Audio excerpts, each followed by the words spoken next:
Good morning, Kevin. Morning, Martin. You brought coffee. I brought juice today, so it's not matching the name though. But nice to see you. I'm still having to resist the Danish pastries at the moment. So far, since my trip to Copenhagen, I've managed to avoid anything too sugary. Yeah, it's hard every time you come over. I feel guilty that I'm a part of that. But nice to see you, my friend. And for anybody out there listening to this little episode, either now or later when we will post it also, welcome to you guys. Me and Kevin actually ago, so now we went live and continuing it because this is where we just bring idea, thoughts. What have Kevin been going around with for the last week or two? What have I been working on? What learnings have we been doing in the space? And what good tips and tricks can we pass on to other people? So there's a lot going on, Martin. I think one that was going to always interest you this week: the Financial Conduct Authority in the UK have issued their findings from firms, regulated firms of different sizes, around customer due diligence. And I know this is a topic that's very close to your heart. One of the areas they highlighted was the lack of flexibility around identity and verification, ID&V, particularly where there's a lack of data to provide, the required checks for people, everyday human beings, but also those who've got characteristics of vulnerability where they may struggle to identify or provide certain bits of information. So I know this has been something we've talked about before and at different events. I don't know whether you had any thoughts on it at all. Yeah, I think it's actually a hot topic. We have been going live with Mega in the different big DCAs, Sync Group, BPO, UKSL and others. And we always start with the ID&V process. So you're right. We had a lot of topics and talks about it, actually. How do you fine tune? Also, you brought something interesting there, word about vulnerable clients. And when you call in and you need to have the right information, it's not always the right information is there for the AI agent to grab because of maybe data lag or other things. But it is something we have been talking about for the last couple of days also with the clients. Where's the patient? When should you transfer this call down to a human agent? And when is it too much? And what are you actually able to give of information as a client? And are you feeling safe in that? And we can just see when segment and the stress rises just with, you need to push in a good example, date of birth. That for some people, for me, maybe it's not stressful to push that in or you speak it by voice, but for others, that's a stressful phase. So when you begin to learn in an ID&V where you need to give your name, your information, your postcode, your address, whatever, maybe you moved since last time, so you will have another address where you now are, and that's not the address that the DCA has or the company has on file. So what kind of stress are you then serving some clients with and others? So I think it's a fine balance of, and maybe the right word again, humans in the loop. What should you do also in that really early process as an ID&V where people have to feel safe to actually understand when is the time with what kind of clients type, just to transform that over the last couple of years. Yeah, I think the word there you've used, safe, and this is trying to strike the balance, because I think where the regulators come from is more around financial crime type checks. So there isn't somebody there who's pretending to be somebody else. But equally, well, you've got to deal with people at the other end of the spectrum. So the key message was flexibility. And I think that was an important one where when, another area we've discussed before is have firms actually thought all of this through, particularly where you may have a human who's been used to interpreting data and often is able to ask dynamic questions to actually try and, address some of these problems where the information isn't, 100% accurate in the first instance. Yeah. And I think, again, something close to your heart has been when you put an AI bot in place, you're not going to throw a rookie into that equation who's never done it before as a human being. A lot of people are inducted for 3 to 6 months, so you're not going to have a junior bot come in to deal with some of these more complex scenarios. And I think that's key to some of the stuff that Peter's been doing this week, where, this continuous test and learn and continuous improvement is a crucial part of the onboarding process with Mega. It should be a crucial part for anybody out there going into to this space. I hear a lot of customers saying, we believe in 1-2 years voice bots inbound, outbound will probably be handled by an AI instead of humans. So that's that. When people think that, I don't know if I agree in that, but when people say that and then say on the other side, I would love it to be ready tomorrow, and can we start going, and then let's go for a month and see the results. And you're right, it doesn't work like that, because it didn't work like that with humans either. You said it yourself, 6 months probation. I had call centers. I had over 500 people in my call center. I'm a big believer of human interactions. It took months for a new to start up, to come in, to learn, to train, to be good enough to take more and more complex conversation. It's the same here. It's more difficult here, because a human have a normal human empathy and understanding of communications, etc. But you will never let, as you also, an agent live, human agent go live, and then you haven't taught them everything. You haven't learned them the full, what do they need to, what that decision tree that they need to go to. If data looks like that, how do they need to handle it? So it's not an easy fix. And everybody going into it, like Sync Group, you said it here, Peter, my partner, has just been down with Doogie and his team for a couple of days. We do that with all clients. We are up on the scenes. We are meeting with the clients. We are looking at data. We are finding all the small gaps and training and performing optimizing, etc. Because in this world, it's the same as with humans. Is in the end, it will be about conversion rate, connection rate, and customer satisfaction. So my message out there, whatever it's voice and again or anything else, go into a big preparation planning before, and have patience, and it will take time to go there, and you need to start small again. So I think, and then just to touch a little bit upon what you're starting saying, yeah, there is also a fear for normal clients out there, normal people out there. There should be, you talked about financial fraud. You're now able to, say things with your, clone your voice, and you can do all kind of fraud scam things. So again, when you introduce something new to customers, you have a bigger task of also preparing them that this is now a part of your strategy, and when they call, they should be feeling safe, and this is this is how it will go on. So 2 things: prepare the clients, but prepare yourself internally. We talked a lot about that, Kevin, the last couple of days. How do you prepare yourself internally before you start? Yeah, I mean, a couple of things there. I think certainly one, looking from the outside in, some of the messaging that you can send to a consumer so they know what the journey looks like, I think is really important. So where you've communicated maybe by SMS in advance, so that people are prepared, they know what to expect, how long something is going to take. And secondly, I think the other thing that came out of the visit to Copenhagen was the level of outcome data that we were looking through to look at very dynamically as to some of the outcomes to different customer groups. And with some of those, there was a mixture of what I would call business type accounts, where they're often self-employed, maybe a hairdresser, living in the upstairs of their home. They behave as a consumer, but the debt that you may be dealing with is actually one that's classified as business, and how you set that journey up, so you really want the client being able to answer yes to the first 2 or 3 questions rather than no, and said, is this right for me? I'm going to abandon the call because I don't think this is the right journey for me, because it's not been framed in the right way.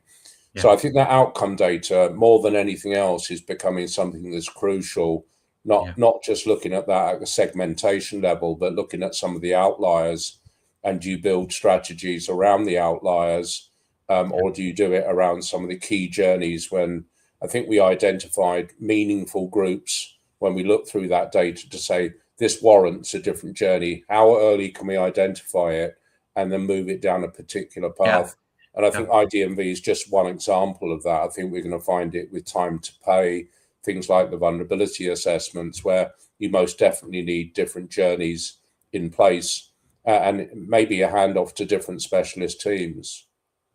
But I think you're very right, and I think there is a misunderstanding maybe between two words where people say we wanted to be as humanized as possible. We wanted to be a human, sound like a human, have that human skill set. I don't believe that in this space. So it's not for me about it, you stretching it to be able to be more humanized. It is precisely what you said. It's about understanding what kind the customer knows is a bot, is not a human that they talk with. But what they want to have is they want to have the right approach to keep them feeling safe with this kind of technology. Again, I think I mentioned it before. We have a warehouse in Denmark. It's the biggest electronic house here. And when you call their customer service, it's a complete, that agent over there, AI agent, don't understand my kind of person. So you give up after like 5 or 6 or 7 times, so it become an unpleasant experience. You are hurting your brand, and that what people want when they talk with AI assistant is a smooth journey, that we understand it, that it can go fast as possible, that there's no misunderstanding, and that we also know how to address them. As you said, what kind of customer are you? Are you actually a business customer? Are you actually a smaller business customer that we could more or less predict that you would behave like a consumer, etc. So you are right. It's about how do you set the journey and how do you make that as smooth as possible, and when do you understand in that flow to make it as smooth as possible. Now I will hand it over to a human to make the customer experience optimal. That's the game we are in. Yeah, I mean, you used a word in there which is around understanding. So another area that I've been involved in for the last 2 weeks, and I've just published a note on consumer understanding frameworks. And this is another area of regulatory activity for those that are heavily involved with the Financial Conduct Authority, but probably this applies more generally. But it's the first time I've started hearing more repetitively the use of consumer understanding frameworks. And it sits alongside things like fair value, so how you discuss pricing and other more complex topics with a consumer. And I think this is the difference between, things like friendly, but without being friends, picking up the tone that's right for somebody based upon triggers and prompts that are picked up through the dialogue, that mean that you don't have a one-size-fits-all in terms of expecting everybody to have a reading age of 11 or a numeracy level of 11, because that can insult people. But consumer frameworks are designed to use those triggers now much more effectively, but you've got to articulate how you do it. But then more importantly, how do you measure that that's delivering good outcomes? And this is another area alongside AI that is in its infancy. So often there are, as you mentioned earlier on, expectations that the AI will be a silver bullet to solve everything, when actually your strategic planning, your business readiness, your firm's own policies need to adapt to what does this mean more generally, even if I'm talking about only human agents, and my AI governance strategy is around preventing fraud, and that's my priority. But otherwise, I'm going to stick with a predominantly human-first approach. You've still got to think about these elements. So the consumer understanding one, I think, is particularly relevant because innovation is moving dramatically forward. I see it in the CCaaS, contact center as a service, with speech analytics, sentiment analytics, how you wire things like the vulnerability registration service in, how do you wire other tools in that add value or should add value if you've got new information from your own customer relationship management databases to enhance those journeys. So I see a lot of these things as parallel activities where you may start with AI assist, helping a human, moving into something where the voice bot can do some of these elements. But I think we're going to see a lot more in some of our future events, but also some of the ones that Mega's sponsoring around what consumer understanding framework really means. Yes. And what do you do if you determine really early on in the contact that somebody does need extra support versus somebody who can whiz through a process because they've been through it before and actually understand the prompts that they're being given and have all the information readily available, which sometimes can be a bit of a rarity when you're dealing with particularly complex activities. So I don't know what your thoughts are. I know you've looked at a number of use cases around what the art of the possible is in terms of detecting emotion and other elements without really getting into the full empathy type dialogue. But you can say, first of all, in our world, we have trained the agents to spot vulnerable signals, and that's many things. Of course, how do you spot a client is either angry or not fitting into this journey that you are with. So that's of course that's where we are now. Then when we talk about, you said again, it goes quite fast. Not so long. In a couple of Fridays from now, I will show a little bit live on what we are working on in Mega, and that's not about detecting emotion by words, but that's by detecting it by how you feel and understand your emotions. And I think that's how fast it's coming now. So then we begin to imitate some of the human things, that we are actually able to, based on, I can hear it in your first couple of seconds of voice. Are Kevin happy today? Do I need to are you under a conversation getting stressed or frustrated, etc.? So that's coming very fast, and that's how fast it goes. But before all these things are coming very fast, because this is the journey that the AI is on now, you need to start. And I think we could wrap up a little thing here where you said some of the things that we got a question in actually from one of the viewers last time, said, Martin and Kevin, why does 48 of all AI project fails out there in general, not this voice or other things, but just in general? And I think there is a straightforward answer, and we are touching a lot upon it today, and you just said a lot about it today. You want to run a proof of concept, it will take time. So don't think a proof of concept is for fast one, but you need to do things before that proof of concept. Some of the things you are doing, Kevin, as you also said, for companies today, regulation, how are we compliant enough? This is a whole new space.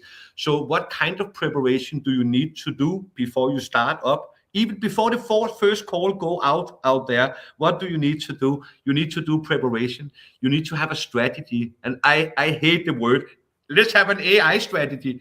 It's horrible. It's right, but it's horrible word because it becomes something fluffy up here. What does that actually mean? I would love to have some of your thoughts on that. Then, of course, the data.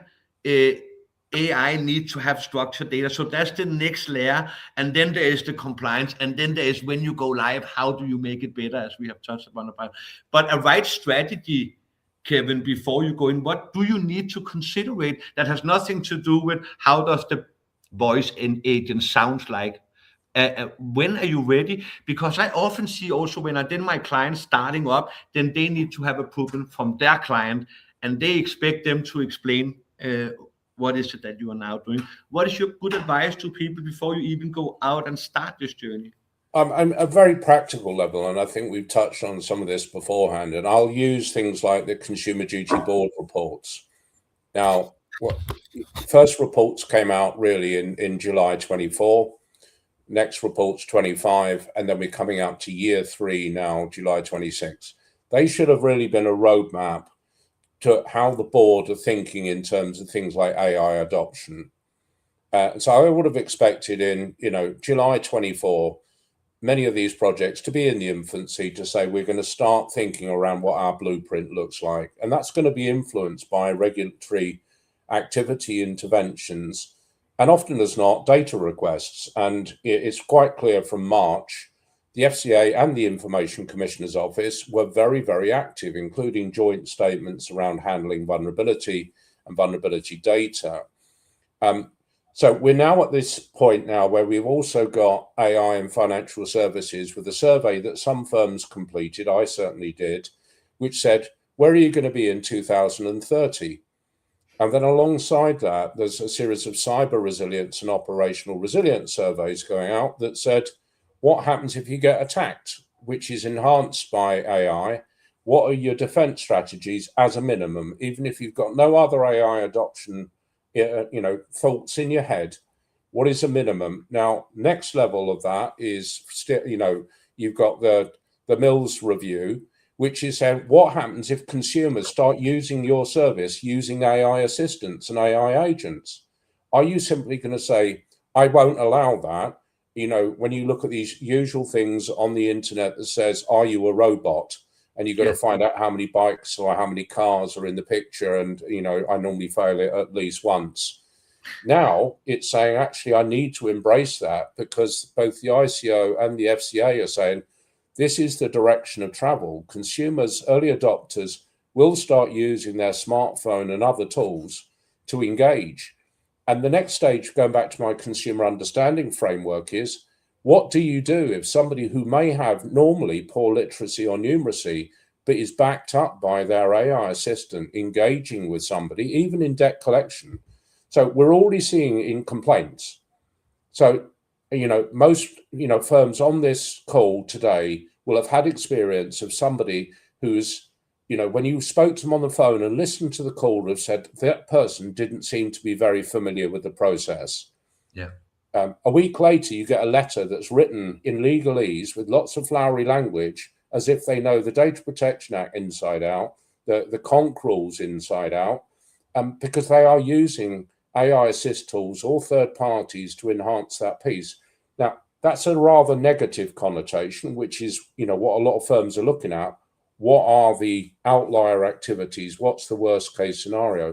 But if this becomes mainstream, like, deferred payment credit, buy now, pay later, and you start finding that's how people are going to start engaging with you, and it is a bot versus bot type dialogue, is that a realistic situation in your business space? So if we look at debt resolution, I suspect over the course of time, we are going to find more savvy consumers using their own support tools to engage potentially with an agent who doesn't have a support tool, doesn't have a tailored LLM working behind them to give them, then potentially exposed to a situation that said, this is not going in the direction I expected it to, and I may need some support. I may need to bring a supervisor into play here, because I'm dealing with something here where this consumer is, appearing to be incredibly knowledgeable.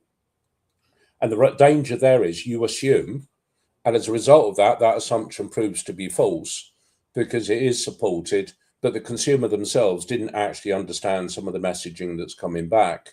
And I think we've got to be very mindful of that, is that, consumer-driven activities, particularly under this government growth agenda, non-advised investment, what are the risks of that? Well, they're huge.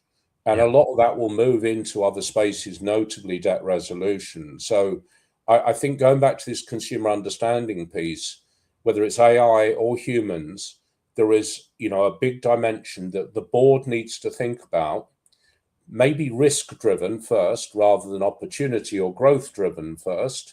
Yes. But nonetheless, once you've got that risk appetite sorted, then you can look at where you take it, particularly because our type of solution really only works at scale.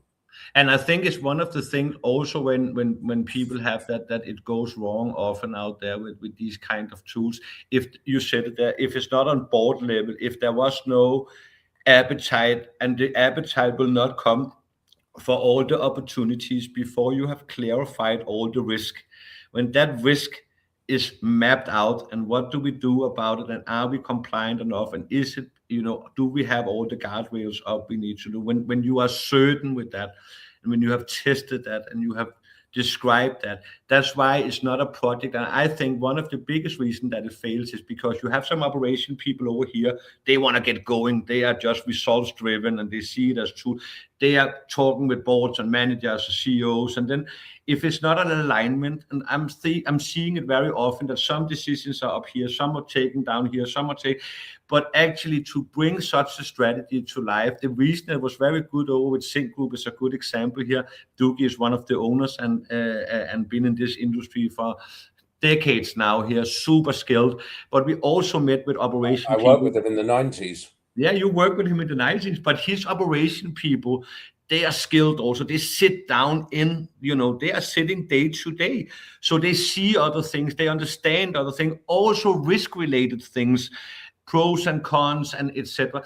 One of them said something really good where you could consider that as a risk or not a risk. That are people hanging up. People in a DCA company are very often hanging up because it's callbacks from an outbound call, and they say, oh, that was a debt collection agency, so they hang up.